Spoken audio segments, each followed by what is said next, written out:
जाया बूझो पंडित ज्ञानी, पाहन खोर गंग एक निकरी 34 पानी पानी।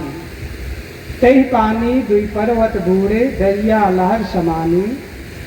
उड़ी माखी तरवर को लागे बोले एक बानी। वह माखी को माखा नाही, गर्भ रहा बिन पानी। नारी सकल पुरुष वह खाए, ताते रहे अकेला। कहे कबीर जो अब की बूझ है, सोई गुरु हम चेला। संत सम्राट सदगुरु कबीर साहब इस पद के अंतिम पंक्ति में भक्ति के अंतिम रूप को बताते हैं। कहे कबीर सोई जन मेरा, कहे कबीर जो अब की बूझ है, सोई गुरु हम चेला। कोई व्यक्ति कह सकता है क्या आप मेरे गुरु हो, मैं आपका शिष्य हूं? जो ज्ञान की बात को बूझता है उसे मैं गुरु कहना चाहता हूं। कौन कह रहा है?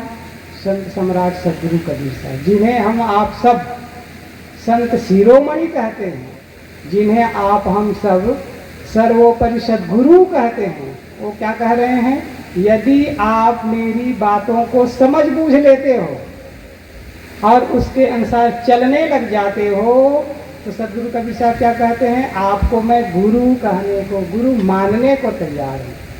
कितनी विनम्रता, कितनी उदारता, कितनी गहराई उसके जीवन में। ये है भक्ति। भक्ति का मतलब ही होता है विनम्रता। भक्ति का अर्थ ही होता है सरलता।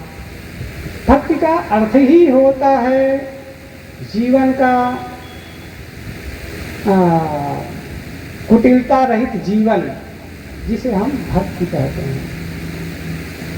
हमारे संतों ने, मनीषियों ने भक्ति के कई अर्थ किए हैं।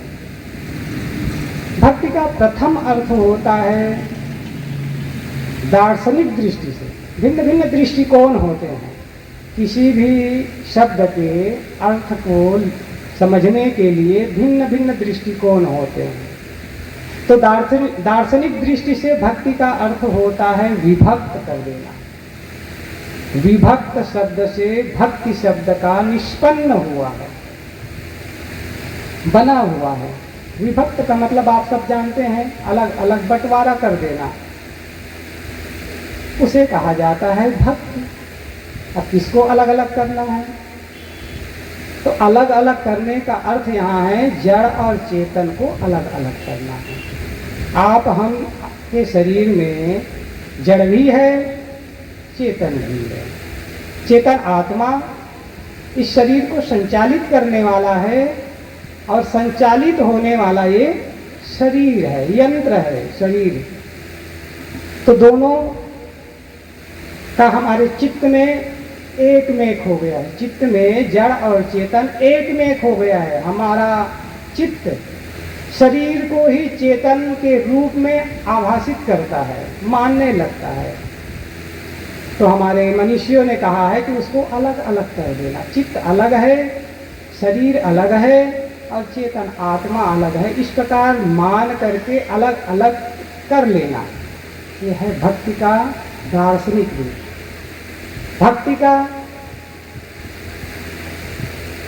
दूसरा रूप, भक्ति का अर्थ विनम्रता, सेवा, पूजा, इसे हम भक्ति कहते हैं। हमारे मनीषियों ने कहा है पूज्येष्व अनुरागो भक्ति। भक्ति का अर्थ होता है पूज्य के प्रति अनुराग रखना, प्रेम रखना, श्रद्धा रखना, सेवा का भाव रखना, इसे कहा जाता है भक्ति। तो मैं कह रहा था सदगुरु कबीर साहब का प्रसिद्ध पद, इस पर थोड़ा थोड़ा हम विचार करें। संतों भक्ति सतो गुर आने। ऐ संतों, ऐ लोगों, अपने हृदय में सदगुरु के प्रति भक्ति धारण करो।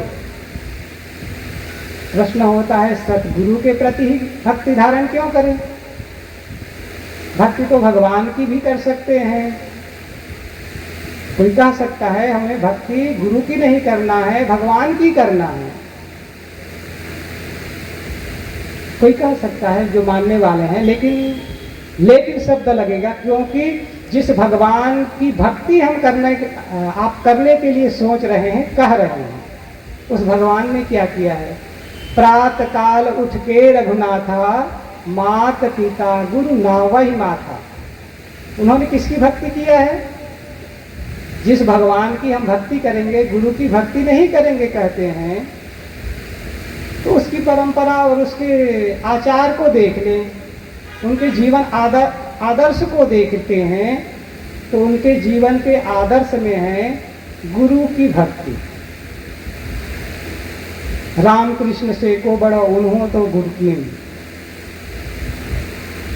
तो कहने का तात्पर्य है भक्ति की शुरुआत गुरु से की जाती है। इसलिए सदगुरु कबीर साहब कहते हैं संतो भक्ति सतो गुरु आने।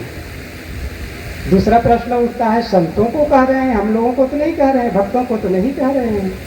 प्रश्न ये भी होता है ना, ऐ संतों अपने हृदय में सदगुरु के प्रति भक्ति का धारण करो।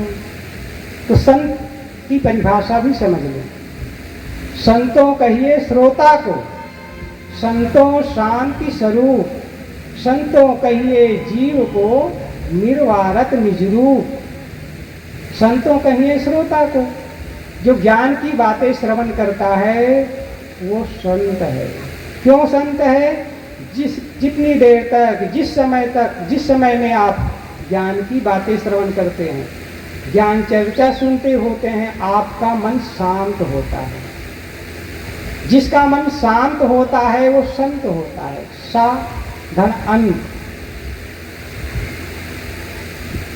जिसके मन के विचारों का अंत हो गया है वही संत होता है। संत वेश नहीं होता है, अभी हम सुन रहे थे ना, संत कपड़ा नहीं होता है।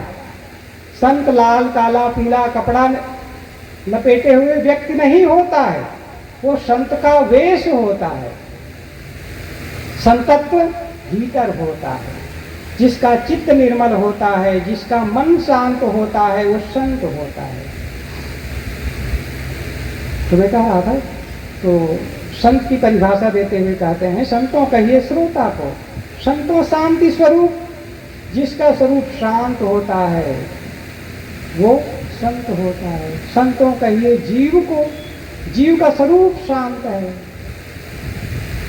आदमी उलझा होता है, आदमी दुखी होता है, आदमी पीड़ित होता है, इसका मतलब जीव दुखी नहीं होता है,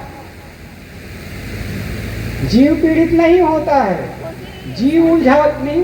हाँ अच्छा, ऐसी तरह उस किनारे देना, इस किनारे देना है।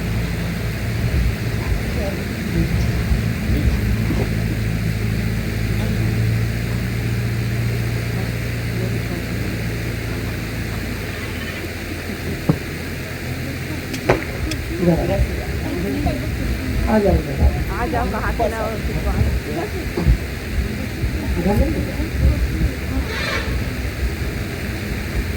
तो मैं कह रहा था कि प्रसंग संतों कहिए श्रोता को, संतों मैं कह रहा था कि यदि आप दुखी हैं, आप पीड़ित हैं, आप उलझे हैं, तो जीव दुखी नहीं होता है, जीव पीड़ित नहीं होता है, जीव अशांत नहीं होता है। कोई कह सकता है तब कौन अशांत होता है? मन अशांत होता है, मन दुखी होता है, मन पीड़ित होता है। आदमी जब समझ नहीं पाता है तो सोचता है कि मेरा जीव दुखी है। जीव दुखी नहीं होता है, दुखी होता है मन। आप सब क्या कहते हैं? मेरा मन नहीं लग रहा है, मेरा मन नहीं है, यही तो कहते हैं ना। दुखी, दुख, सुख, हानि, लाभ का अनुभव करने वाला अनुभविता मन है, होता है, जीव नहीं होता है। जैसे एक उदाहरण से आप समझ लीजिए, जैसे इलेक्ट्रिक होता है, इलेक्ट्रिक से पंखा चल रहा है ना, इलेक्ट्रिक से बल्ब जलता है, इलेक्ट्रिक से ये लाउड स्पीकर बज रहा है,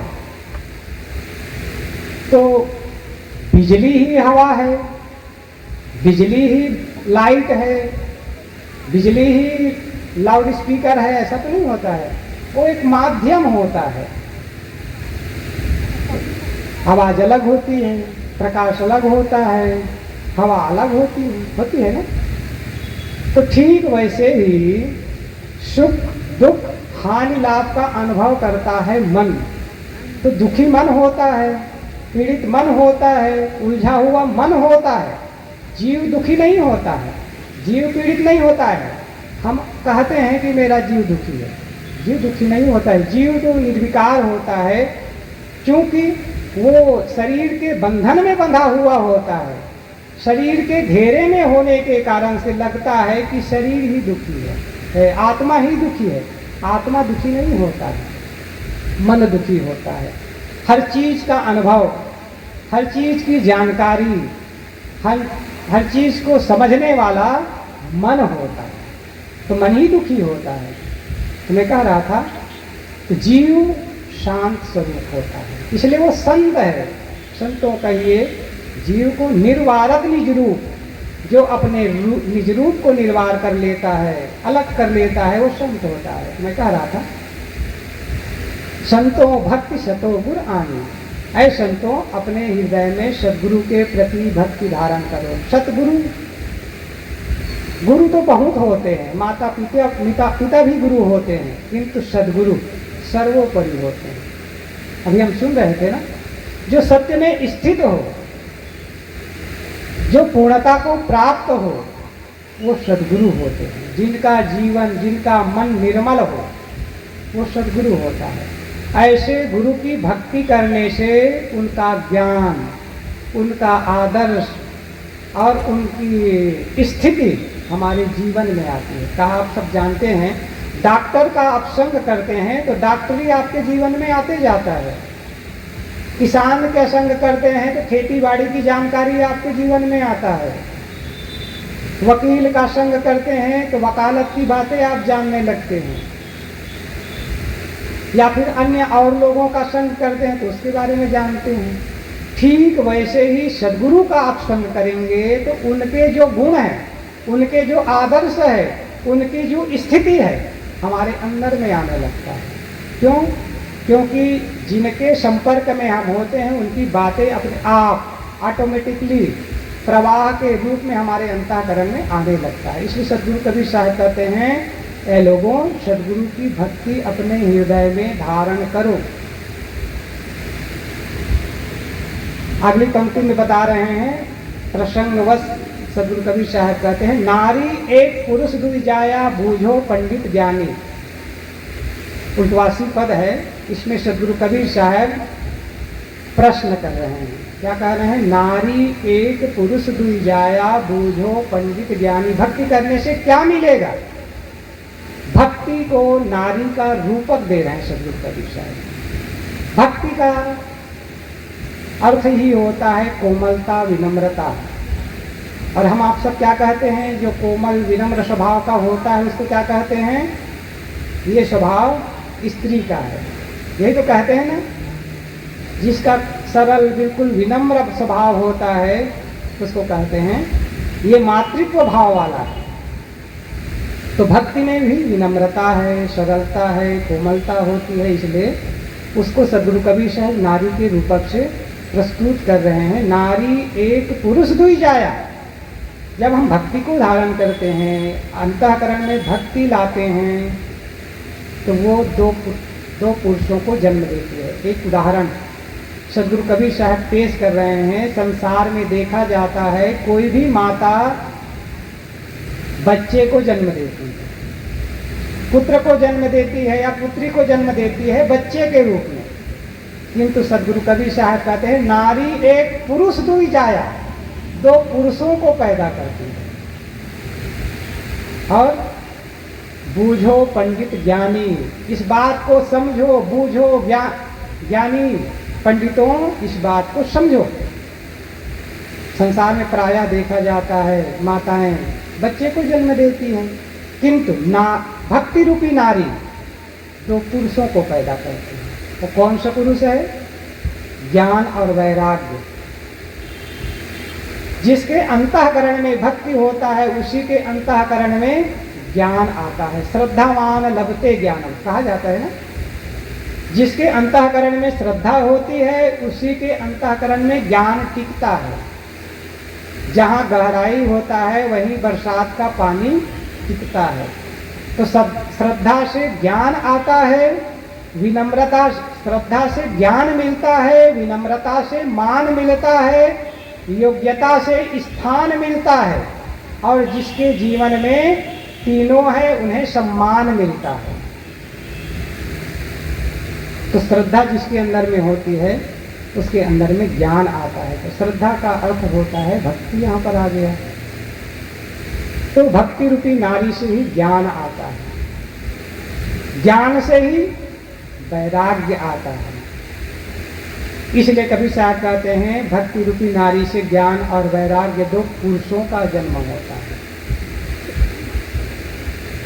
ज्ञान का मतलब होता है, सहज रूप में आप सब कह देते हैं जानना। जानना जानकारी को कहा जाता है। ज्ञान का मतलब होता है तत्वतः दृष्टि से उसे जानना। जैसे हम आप सब बैठे हैं तो क्या कहेंगे, सब मनुष्य हैं, यही तो कहेंगे ना। तो एक शरीर के दृष्टि से हम देख रहे हैं तो सभी मनुष्य है। ज्ञान की दृष्टि से देखेंगे तो क्या कहेंगे, सभी आत्मा रूप है, न स्त्री है न पुरुष है। और ज़्यादा गहराई से हम उच्च भाव से देखेंगे तो सभी देव स्वरूप है। यही तो होगा ना। तो ज्ञान का सहज अर्थ होता है जानकारी, विशेष अर्थ होता है तत्वतः हर चीज को जानना। तो जो हमारे अंदर में भक्ति आता है, विनम्रता आती है, श्रद्धा रहती है, तो हम तत्वतः हर चीज को जानते हैं, समझते हैं कि सभी प्राणी मेरे ही स्वरूप है, आत्मरूप है, देवतुल्य है।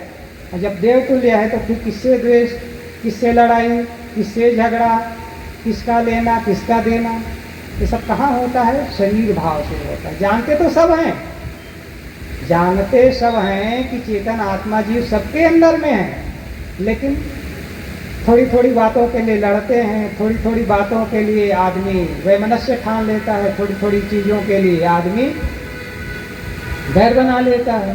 क्यों होता है, क्योंकि ज्ञान नहीं है, बोध नहीं है। तो मैं कह रहा था नारी एक पुरुष दुई जाया, बूझो पंडित ज्ञानी। ए ज्ञानियों, एक पंडितों, बूझो समझो। जब तक के अंतःकरण में भक्ति नहीं होगी, भावना नहीं होगी, श्रद्धा नहीं होगी, तो ज्ञान भी नहीं होगा। और जब ज्ञान भी नहीं होगा तो त्याग का भाव भी नहीं आएगा। नारी एक पुरुष दुई जाया, बूझो पंडित ज्ञानी। पाहन फोर गंग एक निकली, 34 पानी पानी। और उसे विस्तार से बताते हुए कबीर साहब उदाहरण दे रहे हैं। गंगा नदी कहाँ से निकलती है, गंगोत्री से। गंगोत्री से गंगा नदी निकलती है उत्तरांचल से, और कहाँ आती है, धीरे धीरे बहते बहते बहते पहाड़ियों को तोड़ते तोड़ते तोड़ते आ जाती है हरिद्वार ऋषिकेश में आ जाती है। ऋषिकेश में आते ही, आने के पश्चात हरिद्वार में आते ही समतल स्थल में आ जाती है गंगा, और बहते बहते बहते पश्चिम बंगाल में जाकर के बंगाल की खाड़ी में गंगा सागर से होते हुए मिल जाती है अरब सागर में, प्रशांत महासागर में मिल जाती है। तो कहने का मतलब पाहन फोड़ गंगा एक निकली, 34 पानी पानी। एक उदाहरण, ठीक वैसे ही भक्ति रूपी गंगा जिस मनुष्य के अंतःकरण में प्रवाहित होती है, जैसे गंगा पहाड़ को फोड़कर निकलती है। लोग कहते हैं, मैं तो देखा नहीं हूँ, जहाँ गंगा निकलती है तो वहाँ गंगा प्रपात के रूप में ऊपर से नहीं गिरती है। कहाँ से निकलती है, जमीन से, ऐसे जैसे उबलते हुए पानी की तरह निकलती है, जमीन को फोड़ कर निकली हुई है। ये कहते हैं लोग, मैं देखा नहीं हूँ। तो गंगा जमीन को फोड़ कर निकलती है, अर्थात जमीन से निकलती है और पहाड़ों को फोड़ते हुए काटते हुए समतल में आती है। ठीक वैसे ही सबके अंतःकरण में क्या है, विषयों की आसक्ति है। पंच विषयों की आसक्ति सबके अंतःकरण में है ना, खाने की आसक्ति, देखने की आसक्ति, जानने की आसक्ति, भोगने की आसक्ति, पाने की आसक्ति, ये आसक्ति है। इस आसक्ति रूपी शिला जब टूटती है तभी अंतःकरण में भक्ति निकल सकती है। आसक्ति और भक्ति दोनों राग है, और समझ लो, यदि आसक्ति होगी तो भक्ति नहीं होगी, भक्ति होगी तो आसक्ति नहीं होगी, दोनों एक साथ नहीं रह सकते। जैसे दिन और रात, दिन और रात एक साथ नहीं हो सकती, ठीक वैसे ही भक्ति और आसक्ति एक साथ जीवन में नहीं हो सकती। आसक्ति राग है, भक्ति भी राग है, भक्ति में भी आकर्षण है, आसक्ति में भी आकर्षण है। बस अंतर है, आसक्ति में पदार्थों के प्रति, प्राणियों के प्रति राग है, और भक्ति में ज्ञान और गुरु के प्रति राग है। जब गुरु और ज्ञान के प्रति राग होता है तो हमारा बंधन कटता है। प्राणियों और पदार्थों के प्रति राग होता है तो हमारा बंधन बनता है। बस जैसे आप सब तो किसान हैं, हमें भी पता है, हमें भी अनुभव है, खेतों में जाते हैं तो बबूल के कांटे पैर में चुभ जाते हैं। जब पैर में बबूल के कांटे चुभ जाते हैं तब क्या करते हैं आप सब? दूसरा कांटा लेते हैं, क्या करते हैं? जहाँ पर कांटा चुभा होता है बगल से कांटा, दूसरा कांटा चुभा करके जो चुभे हुए कांटा को निकालते हैं, है ना? यही तो करते हैं ना। तो कांटा को कांटा से निकाला जाता है ना, और राग को राग से ही काटा जाता है, लोहा को लोहे से ही काटा जाता है। ये नियम है। लोहे को सोने से नहीं काटा जाता है, लोहे को काटना होता है तो लोहे के औजार का ही प्रयोग किया जाता है। विष को मारना होता है तो विष को विष से मारा जाता है। जैसे किसी को सर्पदंश कर लिया है, सांप काट लिया है, तो आप लोग हॉस्पिटल में जाते हैं, बड़े हॉस्पिटल में या फिर डिस्ट्रिक्ट हॉस्पिटल में, तो वहाँ कौन सा इंजेक्शन दिया जाता है? सांप काटा होता है तो वो पूछता है कि कैसा था सांप, कौन सा सांप हो सकता है। फिर उसी तरह के विषैले सांप का जहर शोध कर रखा होता है, उसका इंजेक्शन उस व्यक्ति को लगा दिया जाता है, उसका सांप का जहर उतर जाता है। विष को विष से काटा जाता है, लोहे को लोहे से काटा जाता है, राग को राग से काटा जाता है, कांटे को कांटा से निकाला जाता है। ये नियम है प्रकृति का। तो ठीक वैसे ही हमारे अंतःकरण में आसक्ति है, पंच विषयों का, प्राणियों के, प्राणी पदार्थों के आकर्षण का अंतःकरण में राग लगा हुआ है। जितनी भक्ति की प्रगाढ़ता होती है हमारे अंतःकरण में, उतना ही हमारे अंतःकरण का राग निकलता है। जितना राग निकलता है, जितना आकर्षण निकलता है, जितना मोह निकलता है, उतनी ही भक्ति अंतःकरण में आती है।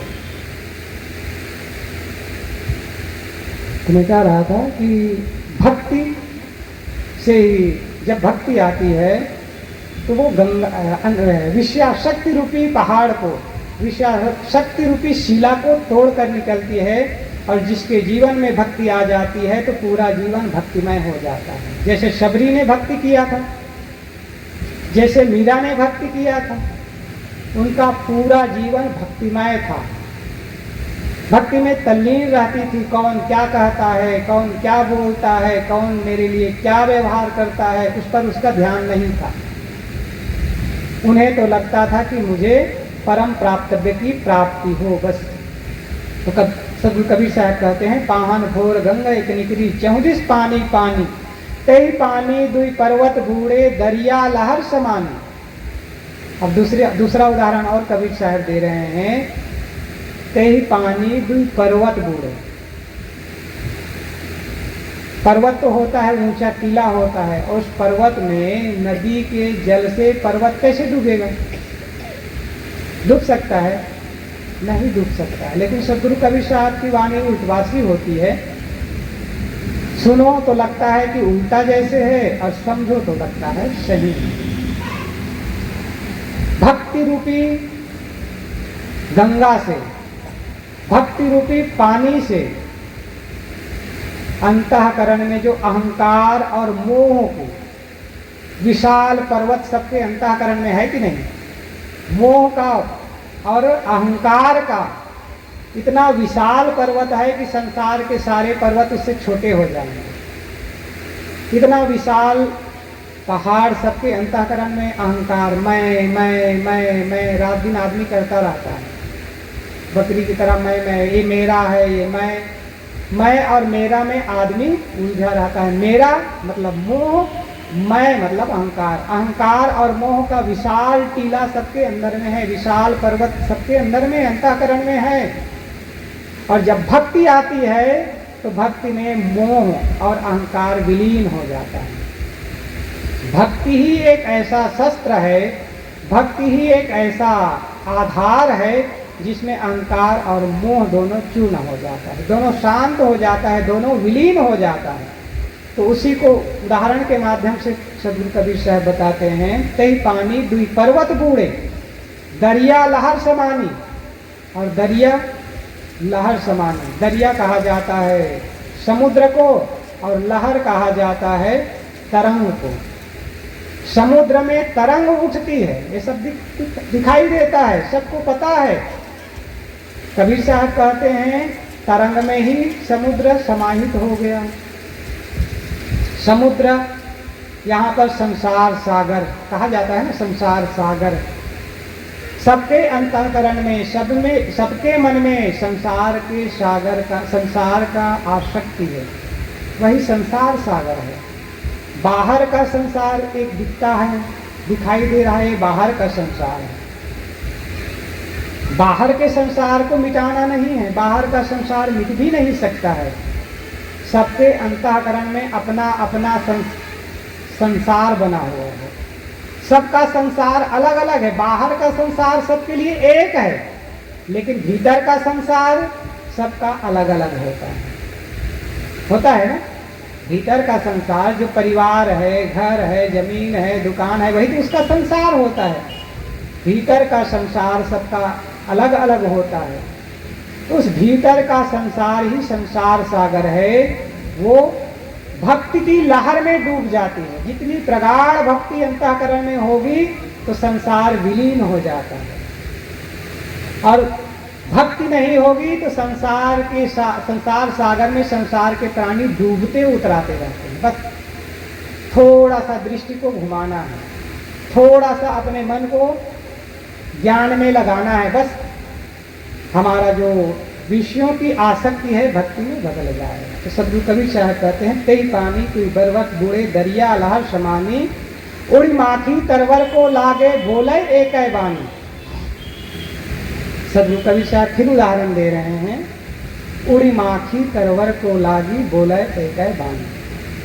जब चारों तरफ पानी पानी हो जाता है, सर्वत्र पानी पानी हो जाता है, तो मक्खी आप सब जानते हैं, मक्खी की आदत होती है गंदी जगहों में भिनभिनाते रहना, या जमीन में बैठकर भिनभिनाते रहना, ये मक्खी की आदत होती है। तो कबीर साहब उदाहरण देते हैं कि चारों तरफ सर्वत्र पानी ही पानी है। किसकी पानी? भक्ति की पानी। पूरा जीवन तरबतर भक्ति से हो गया है। तो ये मन रूपी मक्खी, सबका मनुष्य का मन क्या है? मक्खी के समान है। कहाँ बैठती है मन रूपी मक्खी? हाँ, वो अमुक के दोष में बैठेगी। जो मक्खी होती है वो गंदगी में बैठती है और मधुमक्खी फूलों में बैठती है। तो संसार के सभी मनुष्यों का मन मक्खी रूप है। कहाँ बैठती है? अमुक के दोष में बैठेगी, निंदा चुगली में बैठेगी। संसार के सभी मनुष्यों का मन मक्खी के समान है, गंदगी ही उसे पसंद है। जब भक्ति का लहर आ जाता है तो वो मन गंदगी में बैठना छोड़ देता है, विषयों में बैठना छोड़ देता है, विषयों का चिंतन करना छोड़ देता है। क्या करता है? बोले एक ज्ञानी, केवल ज्ञान की बातें बोलता है। ज्ञान भक्ति वैराग्य की चर्चा करता है, ज्ञान भक्ति वैराग्य का चिंतन करता है। कौन करता है? मन रूपी मक्खी अब उच्च स्थिति में बैठने लगा है। गंदगी को छोड़कर राग को, द्वेष को, निंदा को, पूज्य श्री साहब जी पधार रहे हैं। आप सब खड़े होकर के उनका स्वागत करें। बोलिए सद्गुरुदेव की जय।